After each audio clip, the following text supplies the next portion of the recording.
Šādu rosīgu ainu Skrundas slidotavā pie vidusskolas var ieraudzīt vai katru dienu. Slidošanas priekam ļaujas ne tikai bērni, bet arī pieaugušie. Īstenībā uz šo laukumu otro reizi šogad. Pirmkārt ziema jau baigi lieliskāji. Tāda bija bērnībā.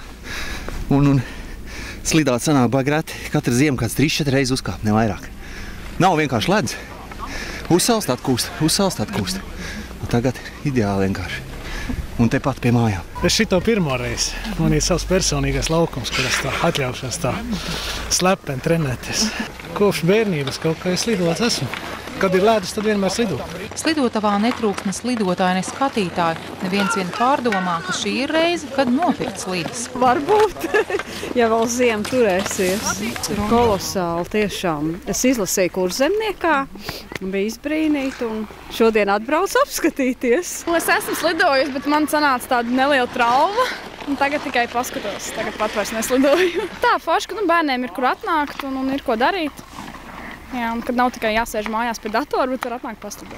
Ledus laukums pie Skrundas vidusskolas nav bijis vairākus gadu desmitus. Zinātājs saka, pēdējo reizi slidotavu bijusi 80. gados.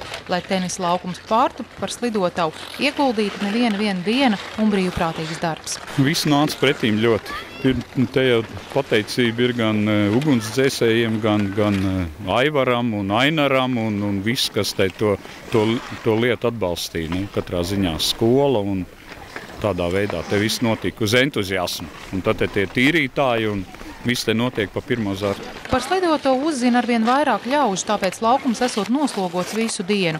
Noslidot varot arī tumšajā laikā. Jāpasakās Skrundas sadales tīkliem, kas uzlika mums gaismu, uzdāvināja mums to lampu, lai te arī varētu līdz kādiem 10, 11 visi slidot.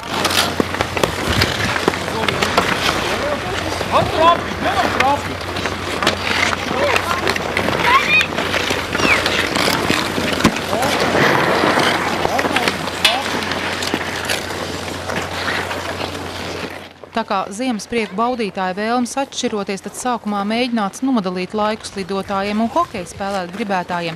Tomēr pēdējie izrādījušies daudz vairāk. Viens no regulārajiem slidotavas apmeklētājiem ir Kārlis. Nācu spēlēm, jau sāku lēnām mācīties un tad ir diezgan tā normāli.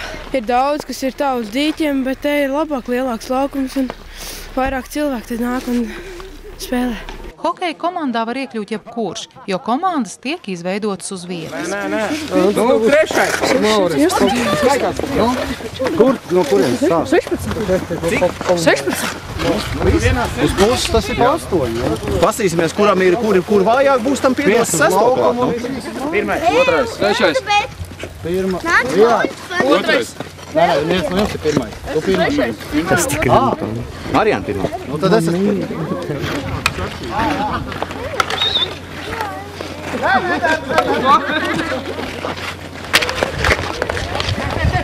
Šī ziemas sporta organizators Skrundā rosinājis domāt par slidotavas pilnveidošanu. Ja vien arī nākamā ziema būs tikpat noturīga, plānus varēs īstenot.